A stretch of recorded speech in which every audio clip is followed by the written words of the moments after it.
Great. Okay, Paolo, welcome back to Australia. How's it been touring on the back of Caustic Love, your new album? Yeah, it's been fun, taking you around. It's nice to you got to play the songs, got to Yeah. go out and it's a good excuse to come back to places like this, and you can mix business with pleasure. Yeah.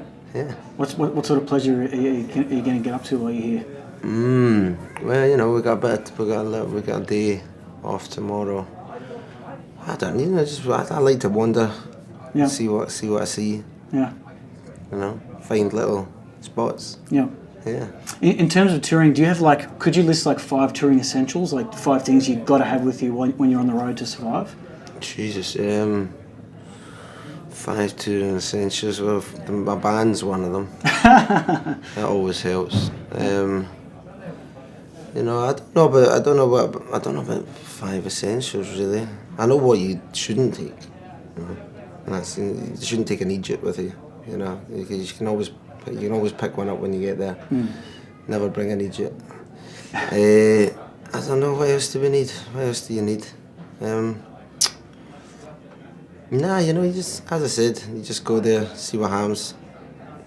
Everywhere's different, so you need different things for different places. Yeah. Yeah. Are there ways that you've got to try and relax while you're sort of touring the world on these kind of very heavy schedules? What did you say? Oh, do you have what do you do for relaxing when you're sort of when you have a bit of downtime? What do I do for relaxing? What do I do for relaxing? I tend to try and find the kind of local spirit, the delicacy. Yep.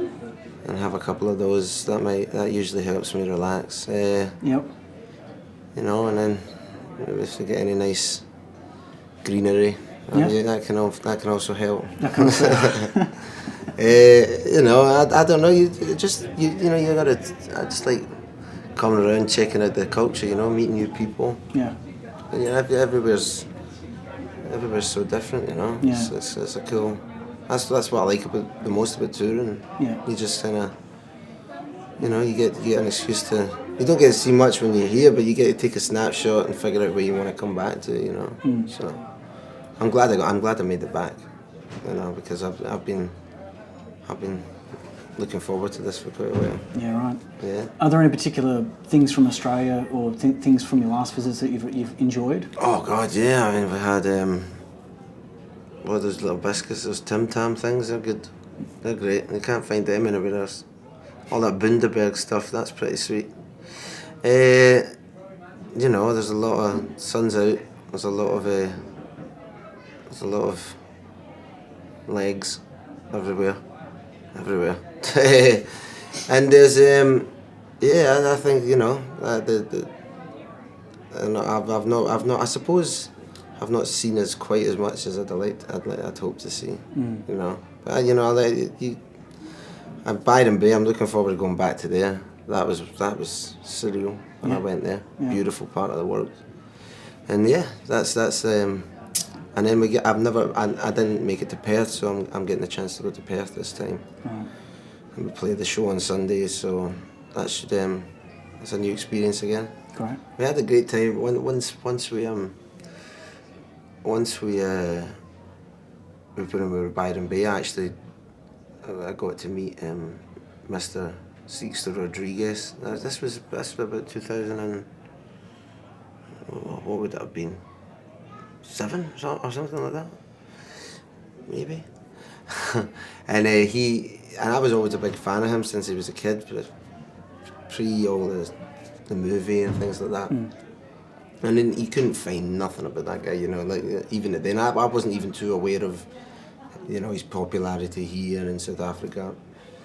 And maybe to me he was like a shaman or something, he floated a few inches off the ground. And then Byron Bay, I'm standing with the tour manager and we're looking at the bill and there's Rodriguez, and I was like, I won't be, won't be.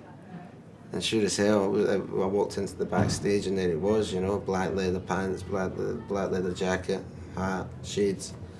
And we just got to, I got to chat to the guy and That was one of the best moments of my life.